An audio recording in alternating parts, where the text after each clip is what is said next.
All right, so I've set everything up, and again, as you can tell, it's really simple. You have one power cord on the back, you have a single USB cable for the keyboard, a single USB cable for the mouse, and then we have the power button here.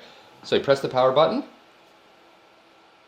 those fans are really loud, and now they're really quiet. So obviously, this thing has some pretty significant cooling because it's able to get really loud, but typically you're not going to need to be that loud. Now, this is kind of cool here. They've actually integrated feedback lights directly into the chassis. So this is actually the hard drive light, so you can actually see what is going on with your computer. Now, this is the first time I've booted this up, so this is a typical setup experience, but of course you wouldn't see this every single time. Let me rattle off some specs in terms of what this machine actually comes with. So obviously, it's Windows 7. I believe this version that I was sent has Windows 7 32-bit. It uses an Intel Core 2 Duo E7500. That is the 2.93 gigahertz CPU inside here, which is the highest end CPU that they have. You may be asking yourself, well, why not a Core i3 or a Core i5 or a Core i7? It's really all about cost, right? Lenovo has a particular price point that they want to hit with this,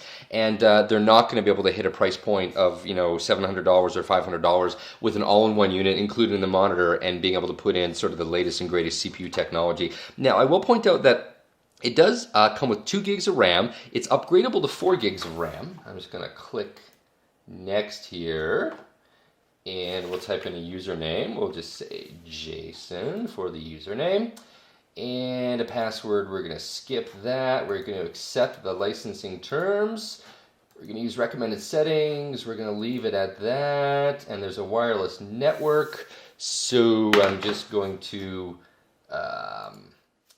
all right, so I've gone through some of the basic setup, which included setting up a wireless network. So it was really nice. Again, setup on Windows 7 is so much nicer than previous versions of Windows, especially Windows XP, because when you set up Windows 7, it actually detects a wireless network. You have a wireless card, and then once you enter in the wireless key, you're automatically able to start getting all of your downloads. So now this is setting up. I'll rattle off a couple more specs. Now I mentioned it had 2 gigs of RAM. That's not a lot of RAM. A lot of even entry-level systems now are coming with 4 gigs of RAM or even more. And again, part of that is just keeping the overall cost down. Now, one of the things that Lenovo has said is that this is one of the few all-in-one units where the RAM is easily upgradable. Apparently on the back somewhere there's a panel that you can pop off and very easily upgrade the RAM. So it's upgradable to 4 gigs, which I'm going to assume means that there are two RAM slots. One of them is full with 2 gigs, so you can add in a 2 gig chip for pretty cheap and immediately have 4 gigs. So that's pretty cool. It uses a 7200 RPM hard drive, which is really nice. It's great to have that extra speed. This particular model I was sent comes with 320 gigs on the hard drive. You can get up to a 500 gig hard drive model. And in terms of other specs, that's really about it. It weighs 7.2 kilograms if you're curious. It is 356 millimeters across. It is 73 millimeters deep, and it is 472 millimeters high. And like I said, it uses that 19-inch display. It uses an optical drive. It has 2 3-watt built-in speakers, so the speakers are basically down here. 3 watts, you're not going to get a lot of power out of it, but it's pretty basic.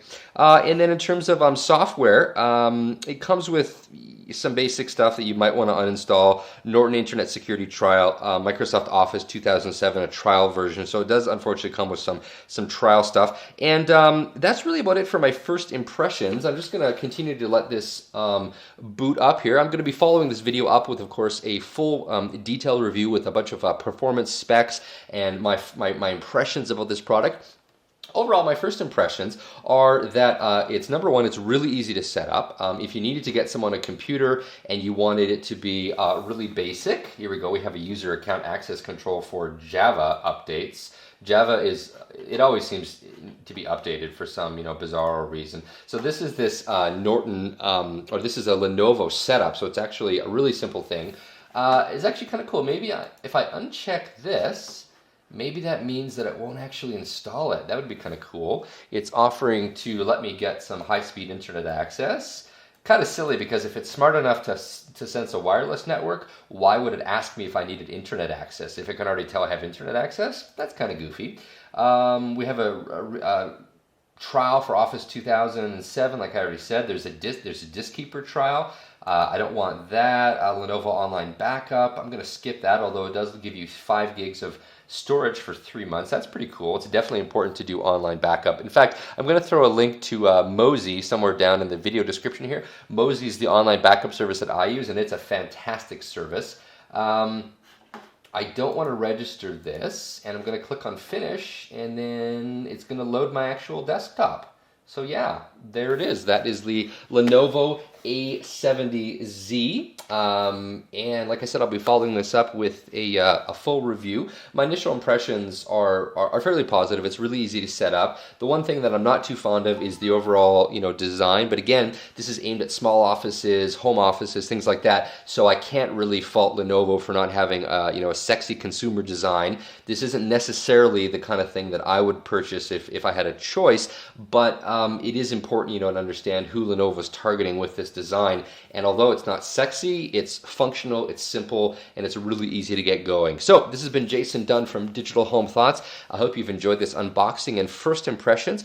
Please stay tuned for my full review. Thanks a lot for watching.